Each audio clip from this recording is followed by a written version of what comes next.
Hello everybody and welcome to another edition of 108 Stitches Baseball Talk. My name is Scott Morgan off Motor City Madmouth. Pleased to be joined by Justin Rocke, no relation to Kid Rock. But Justin, thanks for accommodating us today for the Daytona hat trick that started out with Dick Schofield, Bob Fragol, the owner, and now good old Justin Rocke. Good evening, sir. Thank you very much for having me. Appreciate it. Thanks for coming out to the Jack this day. Oh, no problem. Thanks for having us. It's been an awful lot of fun. You know, it's rare when I get an opportunity to come up to Daytona Beach for anything other than racing and driving through if I have to go somewhere else. But you know what? I was at this ballpark a few years ago, only lasted 4.5 innings because Mother Nature wasn't very nice. It wiped us out after 4.5 innings, although it was at that time the Tampa Tarpons took on the Tortugas. It was the Yankees in town to take on, obviously, the Reds have maintained the affiliation.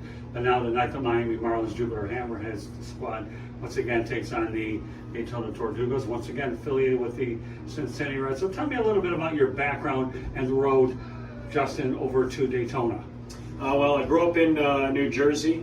I grew up in a small town just outside of New York City, and went to Penn State. Graduated from Penn State in the fall of 2014. Out of college, actually before I graduated college, got an internship working with the Brevard County Manatees, which is the IA affiliate of the Milwaukee Brewers in this league for a number of years. They're now defunct.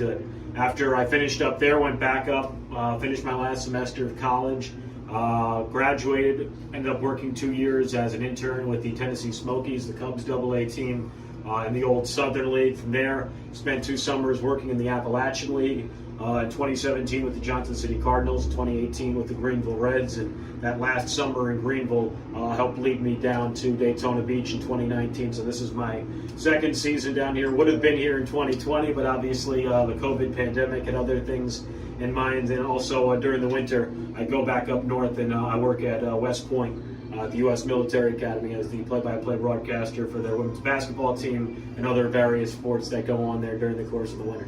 If I understand correctly, the Brevard Manatees, they were out in Vero, Florida. Is that Yep, right? they were at Old Space Space Coast Coast Stadium, right. So since we have a Wisconsin individual as our videography, okay, and it seems like Milwaukee's been the recurring theme because on Saturday we were out at Nashville, Tennessee with a Nashville South. I see a little bit of a Milwaukee twist here. What was that experience like down with the Brevard Manatees and the Milwaukee Brewers? I mean, it was great. I mean, I was getting my feet wet. I learned within the first couple of days you never call the manager coach in pro baseball. Learned that quickly from our skipper Joe Arol. But it was a great experience, largely because it taught me a lot about the business, particularly in minor league baseball, because I was doing a lot more than just play-by-play, media relations. I was doing ticket sales stuff, season tickets. I had to be the mascot, going to public appearances and things like that. So I got a real good grasp of what it takes to run a minor league baseball team, not just from a broadcast side of things. So I'm able to at least be able to help out and understand what my bosses need from me and sort of how everything runs for a minor league organization. So it was a great experience and really helped set me up for the last several years. So when we talk about doing multiple roles, and I'm just going to keep a couple in place. Team broadcaster, of course, are in the off season. He obviously is the spokesman for the team, and then public relations guy, communications lab, where you have to come up with the press releases and all that, and the roster moves. I mean, that's one big job that in most cases should really be divided up into two. Yeah, I mean, you sort of got to wear multiple hats. The phrase in minor league baseball a lot of times is other duties as assigned, and that's the case. There's a lot of smaller front offices across minor league baseball. We're not an exception. Not just in low-A Southeast, but throughout minor league baseball, front offices have sort of pared down a little bit because of the pandemic, and so you have to be ready to do multiple things and be asked to do multiple things in different roles. I've also done graphic design things and whatever else is sort of asked. I've had to put together certain stat sheets for our coaches as well. But it just sort of comes with the territory. Try and get as much work done early in the day to be prepared for whatever curveball gets thrown our way during the course of the day. But overall, I really can't complain because, the more, in many ways, the more jobs you do, the more things you're, comfortable with, more things you're acclimated with.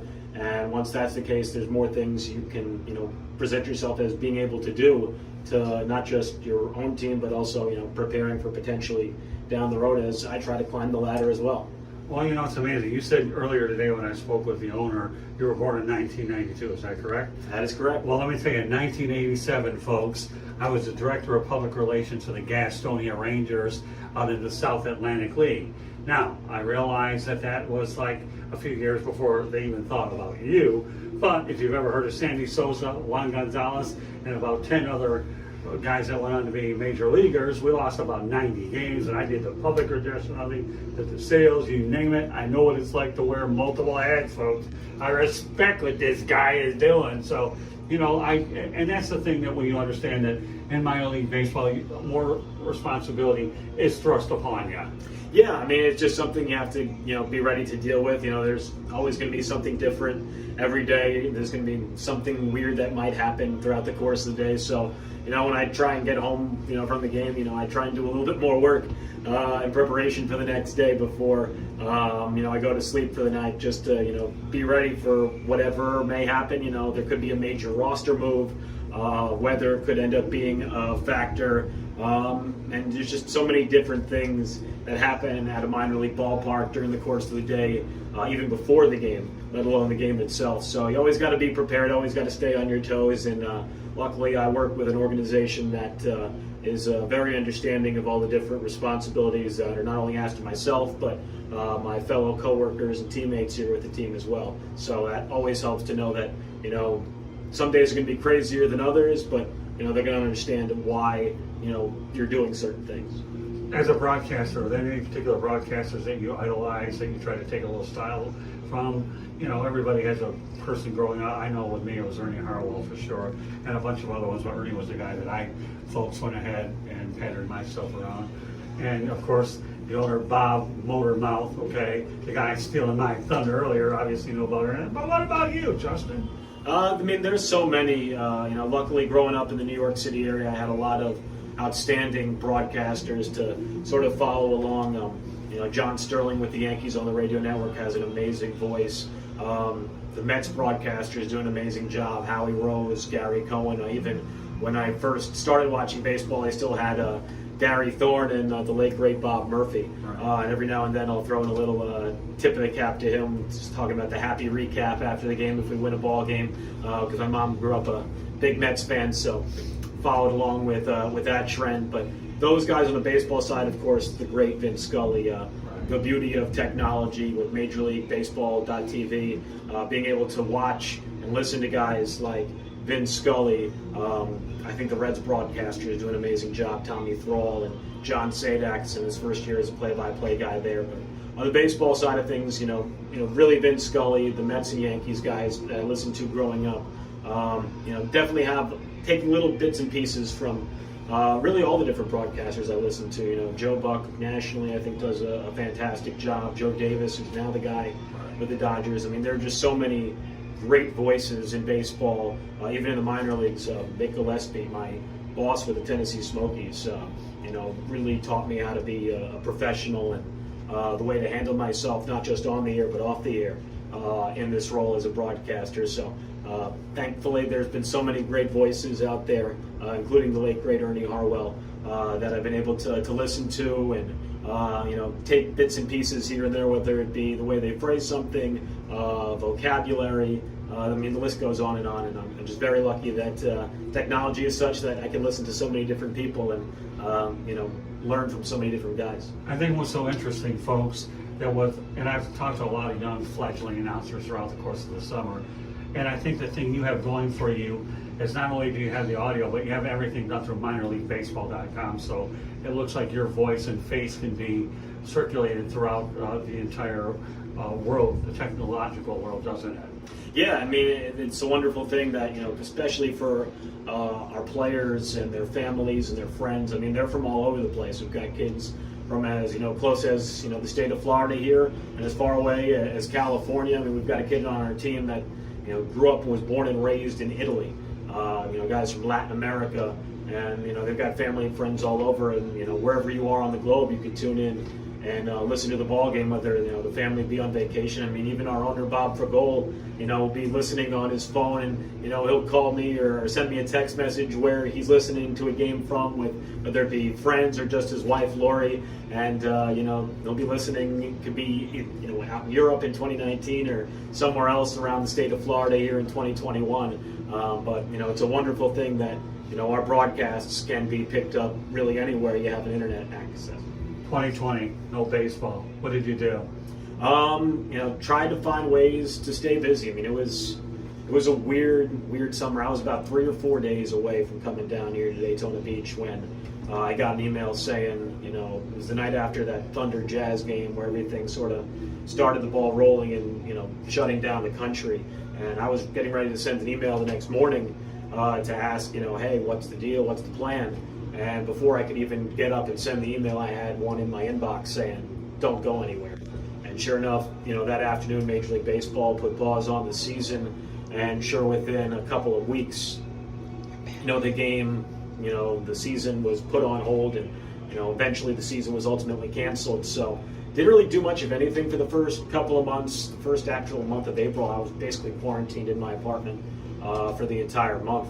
But eventually, towards the middle of the summer, once we got towards the end of June, there was a makeshift independent league that started in and around our area with 3 different teams in New York and New Jersey, the Rockland Boulders, New Jersey Jackals, and the Sussex County Niners. They had 2 teams at each 3 of the 3 stadiums, and there were games Thursday, Friday, Saturday, Sunday, and I was the official scorer for the Rockland Boulders. So I wasn't doing play-by-play, but I got to spend at least some time at a baseball diamond during the course of last summer, obviously with a mask on and socially distanced and all that stuff. And it was only about 45 minutes away from where I was staying with my folks in New Jersey. So luckily I still got to spend some time at a baseball park, but not quite in the same role I've been used to over the course of the last 7 or so years. A couple more questions I want to ask. I know you got a broadcast to prepare for, but I do know in my mind that the Daytona Tortugas were nearly not the Daytona Tortugas, and if it weren't for the last pitch effort of your owner Bob, and among other things, thankfully this organization is playing ball, and thankfully that another organization is. I'm not getting any names. What are your thoughts about the fact that the Daytona Tortugas are the Daytona Tortugas and are alive and well? I mean, it's an amazing thing. I'm so grateful. I mean, forget about the fact that I still have the job as a result of it, but more so for the fans and for the people in and around Daytona Beach and Volusia County. I mean, we have such a rabid fan base that love this team. I mean, there's been changes with the the level and the different rules changes that have come into play, but our fans, it took some getting used to the first month and a half of the season, but our fan base has really loved our new guys that have come in through, this young group of players that have come through here, and just the fact that the history of this ballpark, this year is starting the 2nd century of minor league baseball here on City Island. I mean, there's so much here. I mean, I'm just so grateful for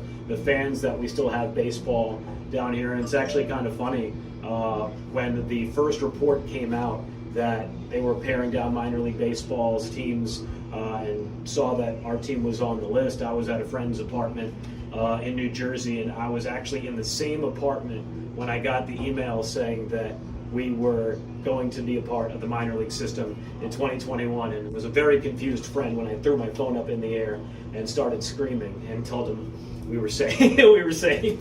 What's it like to be able to call Jackie Robinson Park home?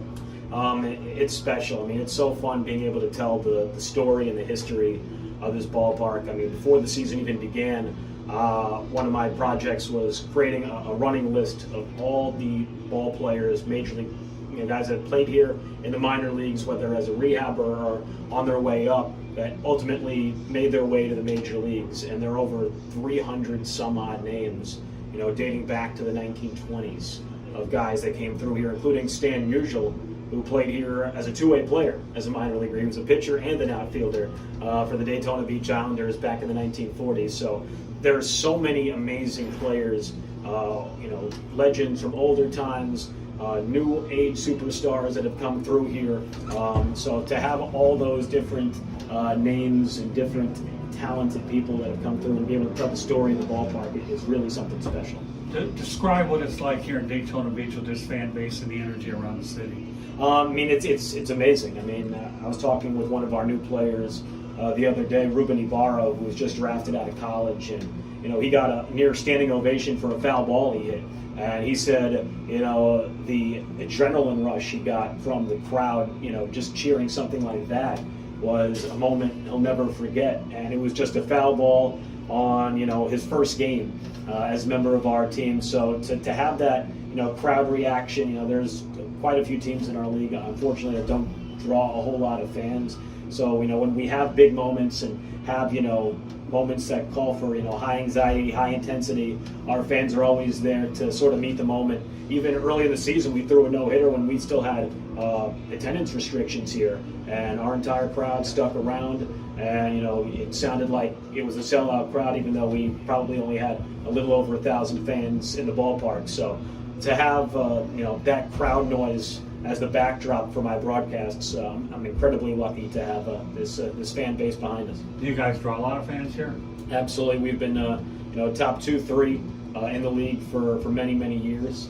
Stays that way here in 2021. Obviously, it's been a little bit trickier trying to market to fans, obviously, because there's very well accepted trepidations about just life and being out in public during the course of the pandemic. But we draw over 1,000 fans every night, and more often than not, they sound like there are twice as many fans here than there actually are. So to have that kind of knowledge of the game and appreciation of the baseball at this level of the minor leagues is really something that isn't lost on me.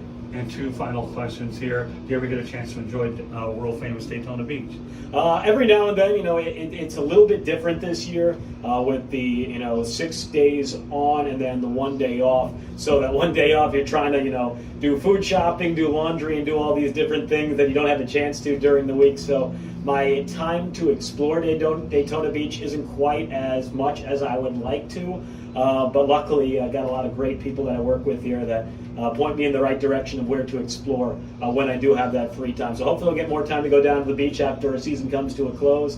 But I'm just happy to be here for as much time as I get to be here. Do you live here year round? No, I do not. So, when the season ends, my job is a seasonal position. And after the season ends, I'll close up shop here, make sure everything's set with the press box. I'll still do stuff for the team back home in New Jersey, but I will go back up to the Northeast and work up at West Point during the winter, which is about 45 minutes away from where I live. And, do their women's basketball games. I've filled in doing some men's basketball games. Sort of like same thing as minor league baseball. Other duties as a sign. I've done PA, play-by-play, I've run cameras. So it's sort of part of being a minor league broadcaster and being a up-and-coming broadcaster. You got to go wherever the work is, and whether that's Florida, New Jersey, Tennessee, I've been all over. So I'll go wherever the job is. And for now, I have it backwards. I come down to Florida when it's sweltering hot during the summer, and go up north when it's freezing cold in the snow. But I wouldn't trade it for anything in the world. How do you enjoy working with the Cincinnati Reds?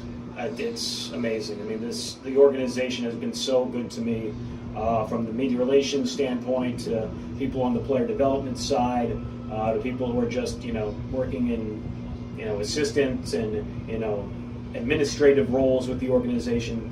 They've been great to me, and of course the players and coaches are just outstanding young men and women, and they make my job so much easier to deal with. I mean, as you saw with Dick Schofield, just walked in there and said, "Hey, Dick, someone wants to speak to you," and he was out there within 5 minutes, ready to go. So when you have that sort of relationship, and they understand that I'm not going to put them in any spots that are going to make them uncomfortable or make them look bad, and vice versa. That's really all you can ask for, especially in a year like this, where the first couple months of the season, my face-to-face interaction with them was on a minimal basis. So to still have that level of respect between one another, even though I'm not around them quite as much as I would be in years past, says a lot to the kind of people that the Reds have in the organization, from the coaching side, player side, and then of course on the front office and administrative side as well. And finally, you're living your field of dreams. What were your thoughts about what happened last night with the Yankees and the White Sox and that field of dreams? I mean, it was very cool. It was great to see the reaction for baseball. I saw it was like the most watched regular season baseball game in almost a decade and a half or something like that. So to see all the attention brought to baseball and to see the excitement, not just from the fans, but from the players on the Yankees and the White Sox as well, was pretty special. And growing up a big baseball fan and growing up around diamonds and going to games at Yankee Stadium and Shea Stadium, just to see the enthusiasm for baseball and a part of the country that doesn't get a whole lot of Major League Baseball games is fantastic. And back in the olden days, 20s, 30s, they were barnstorming tours, and hopefully maybe this is the start of a new trend of reaching out into different parts of the country that maybe don't get an access to Major League players as often, to continue to do things like that, to reach out to smaller communities, and I think that's great. Well, Justin, I can't thank you very much for hosting us here tonight. It's been a real privilege to be around a guy who's certainly trying to break in, but you wear a lot of hats, and you've demonstrated so much class, especially since we got in touch. So I really enjoyed the time that we've had the chance to really get a feel for this organization, and look forward to spending more time with you in the future. I realize, to me, this will always be the Florida State League. I don't care if it's low A or not. Florida State League, folks. Scott Morganroth along with Justin Rocke here, live from Daytona Beach, Florida, the home of the Daytona Tortugas, the affiliate of the Cincinnati Reds. Once again, Justin, thank you very much for joining us on this edition of 108 Stitches Baseball Talk. Thank you, buddy. My pleasure. Thanks for coming out. Thank you.